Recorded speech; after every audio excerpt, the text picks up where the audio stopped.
guys all ready? Okay. All right, we're joined by Sarah Willis, Carson Frier, the historic tandem that will go down in history. First ever program 7-inning perfect game thrown in program history. Third perfect game in program history, the first in 20 years. Sarah Willis and Carson Frier. I'll start with you, Sarah. Just take me through it.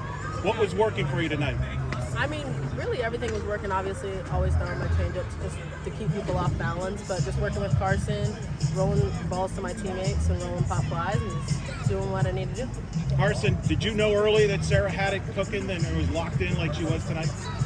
So actually, before the game even started, I don't even think she knows this, but I saw her and she was like squatting in the dugout, just staring out into the distance. And I was like, yeah, I'm not even gonna say anything to her right now. Like I could just tell she was so locked in. And going into the game too, I knew it going in. And our bullpen was good, so I knew it going into it. When did you both know what was at stake with the perfect game? When did you first know to think, Sarah? After 4 innings, I kind of started thinking about it, but I don't like talking about that stuff because then bad luck happens and then like a blue pit comes or like a bunt or like a weird hit. So I was just thinking good pitches and good spots the whole time, like after the 4th inning, just knowing that I needed to get balls to my defense because I wasn't going to strike everybody out, and that's what happened. Sarah, you had some close calls right there at the end with that 3-1 count in the 6th inning, and then of course that second out where the catch was like right on the low ground. Just take me through what your mind goes through during those moments as you kind of get closer, but those calls. I mean, like I said, just telling myself good pitches and good spots because I wasn't really missing by too much. Like Carson was having my back there, and I just knew like the whole team was going to have my back from Carson to the outfielders because outfield's the last line of defense, and I knew Kennedy had my back when the ball got hit out there every single time, and that last time was no different. It was just more of a difficult ball. Now your team had an opportunity to potentially walk it off, and you wouldn't have been on the mound to clinch a perfect game. Knowing what you know now, are you happy they didn't, so you had a chance to go back out there for 3 more outs? I mean, honestly, when we got to that 7 runs, I was like, we could finish it right now and get that 8-0, and it could still be a perfect game, not a full perfect game, but I just had confidence in my team to get that offense going, and however it ended. I just thought I pitched a good game, no matter what. So. Now, what about you growing up? Like, at any level, have you ever thrown a no-hitter or a perfect game? I've thrown no-hitters before, but I don't recall ever throwing a perfect game before, so there's always room for improvement. I was today. Carson, you ever caught a perfect game? I don't think I have. That's what I was telling Coach Jen. I was like, I don't think I've ever called a perfect game before. So it was cool to do it at the college level too. What was your feeling getting that final out? I mean, what goes through your mind knowing that you did it?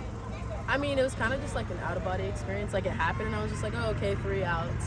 And then I was like, oh, like, I threw a perfect game. Like, that's crazy. And then I saw everybody running out, and I got really excited, and everybody was hugging me and everything. And it was just nice to have my team have my back like that.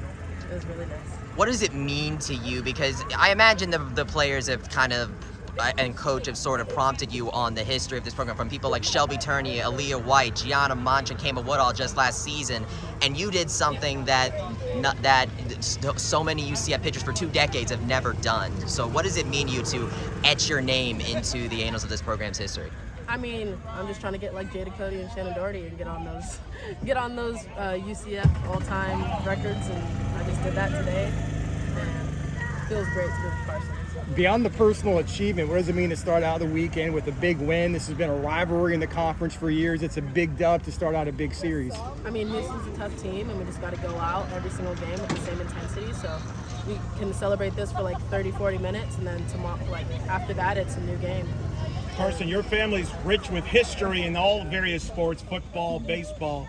What are you going to tell your family here? You got a little bragging right yourself now. History is part of a perfect game.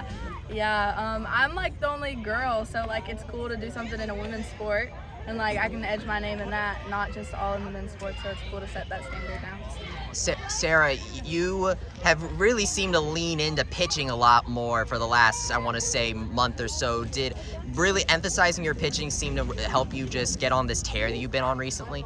I mean, just working the whole season, like I've been trying to get my pitching like to develop to what it is now, and obviously like focusing more on pitching really does get me like locked in just to pitching, and whatever I need to do for the team, I'm going to do it, whether it's pitching, cheering on the bench, hitting, like outfield, like just trying to do whatever I can for the team. You two have clicked since you've been paired. Why? How is it that you two seem to complement each other well? Talk about what Carson how she helps you and then how Sarah helps your job.